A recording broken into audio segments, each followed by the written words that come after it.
Hi friends, இன்றைக்கி ரொம்பவே ஒரு சூப்பரான சைட் டிஷ் ரெசிபி தான் பார்க்க போகிறோம்.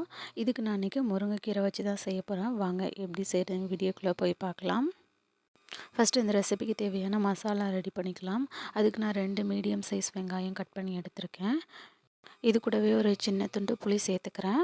இப்போது இதில் காரத்துக்கு தேவையான அளவு மிளகாத்தூள் சேர்த்துக்கிறேன். இது கூடவே ஒரு 1 டீஸ்பூனுக்கு உடச்சக்கல்லை சேர்த்துக்கிறேன். இப்போது இது எல்லாத்தையும் நல்ல ஒரு ஃபைன் பேஸ்ட்டாக அரைச்சி எடுத்துக்கோங்க. இப்போ இன்னொரு பேனில் ஒரு 1 டேபிள் ஸ்பூனுக்கு ஆயில் ஊற்றிருக்கேன். அதில் தாளிக்கிறதுக்காக கொஞ்சமாக கடுகு, கொஞ்சமாக வெந்தயம் சேர்த்துருக்கேன். இப்போ கடுகு, வெந்தயம் நல்லா வெடித்ததுக்கப்புறம் இதில் நான் ஒரு 1 பவுலுக்கு முருங்கைக்கீரையை நல்லா இந்த மாதிரி தண்ணியில் நல்லா கழுவிட்டு அதை எடுத்திருக்கேன். இப்போ அதையும் ஆட் பண்ணிக்கிட்டு அதையும் ஒரு முறை நல்லா நான் வதக்கி விட்டுக்கிறேன். இப்போது முருங்கைக்கீரையை ரொம்ப நேரம் வதக்கக்கூடாது. ஒரு 2 நிமிஷத்துக்கு வதக்குனதுக்கப்புறம் ஆல்ரெடி நம்ம அரைச்சி வச்சுருக்க பேஸ்ட்டை இது கூட ஆட் பண்ணிக்கலாம். இப்போது அதையும் ஒரு முறை நல்லா மிக்ஸ் பண்ணி விட்டுக்கலாம். அவ்வளோதான். இப்போது ஓரளவுக்கு நான் நல்லா மிக்ஸ் பண்ணி விட்டுட்டேன். இப்போ இதுக்கு தேவையான அளவு தண்ணி ஊற்றிக்கிறேன். இப்போது இதை ஒரு லிட் வச்சு க்ளோஸ் பண்ணிவிட்டு ஒரு 2-3 நிமிஷம் வேக விடுங்க.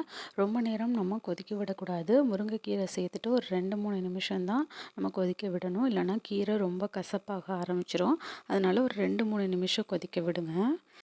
இந்த மாதிரி நல்லா திக்கானதுக்கப்புறம் இதில் ஒரு ஃபைனல் டச்சாக நான் ஒரு 2 பல்லு பூண்டை இந்த மாதிரி நீட்ட வாக்கில் கட் பண்ணியிருக்கேன்.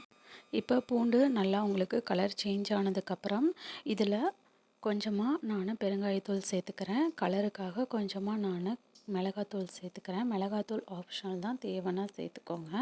இப்போ இதை நம்ம ஆல்ரெடி ரெடி ஆகியிருக்க கீரையோடு ஆட் பண்ணிக்கலாம்.